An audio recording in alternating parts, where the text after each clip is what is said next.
Nah, sekarang saya serius untuk menanggapi perkara ini. Jadi saya buat hal-hal seperti tadi sebenarnya hanya untuk mencarikan suasana, karena sebetulnya ini saya sebagai kakak ini sakit hati sekali karena adanya pemberitaan seperti ini. Hal-hal seperti ini sebenarnya tidak perlu di-viral, tidak perlu di-viral, ya.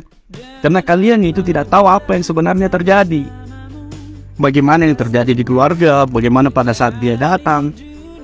Jadi netizen Indonesia ini sangat bertanggung jawab akan hal ini semua. Karena sebenarnya pada saat itu, pada saat Ali datang dan dia pergi, sebenarnya sempat dikejar sama keluarga. Sempat dikejar sama keluarga.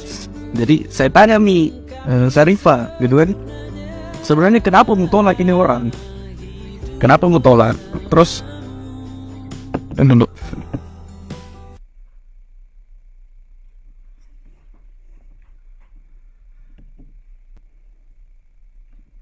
Jadi saya tanya kenapa mau tolak ini orang? Terus dia bilang, aku kalian tidak, karena besar sekali pelunya, kayak perlu peminum-peminum mabuk, kayak perlu orang mabuk yang bucin-bucin begitu. Jadi saya bilang sama Syarifah, sebenarnya kalau hal seperti itu gampang karena pada sekali sekarang alat olahraga itu harga-harganya murah. Bahkan bisa dapat di bawah 100.000. Coba cek keranjang kuning sekarang, di situ ada yang namanya Abe Roller. Itu harganya cuma 100.000 dan banyak sekali sebenarnya alat olahraga yang harganya murah. Perlu di viral. Baik, Assalamualaikum warahmatullahi wabarakatuh.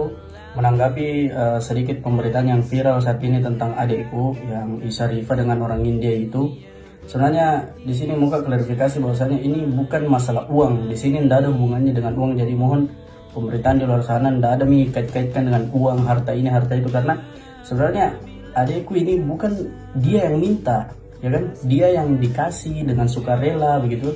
Dia tidak pernah minta.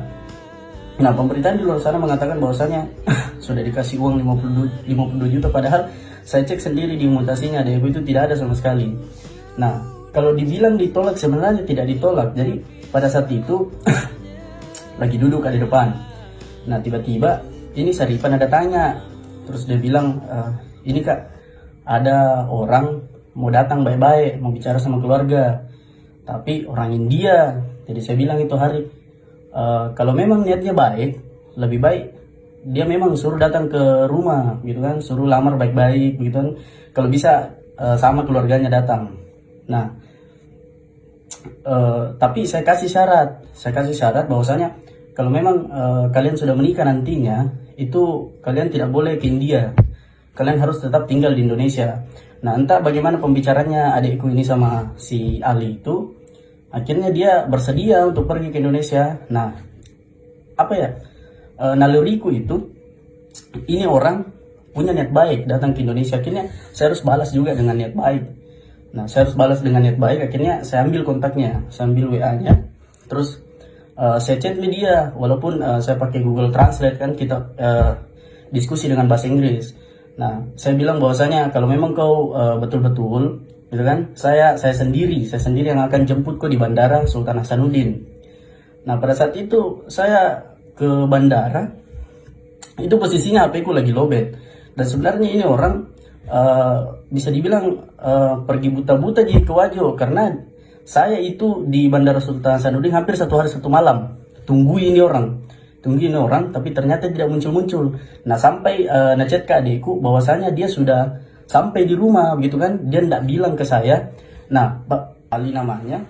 Jadi karena kan posisinya itu hari HP ku sedang mati, jadi saya tidak tahu. Jadi saya menerka-nerka saja di pintu kedatangan, oke, yang namanya Ali, Aryo Ali, saya selalu bilang begitu. Dan pada saat itu kebetulan ada juga orang yang namanya Ali,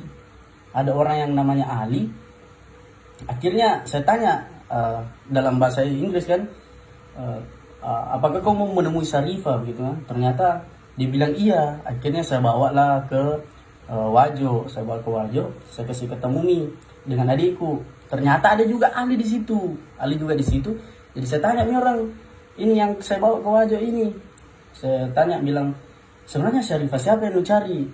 Jadi ternyata dia bisa bahasa Indonesia, dibilang Syarifah Uding.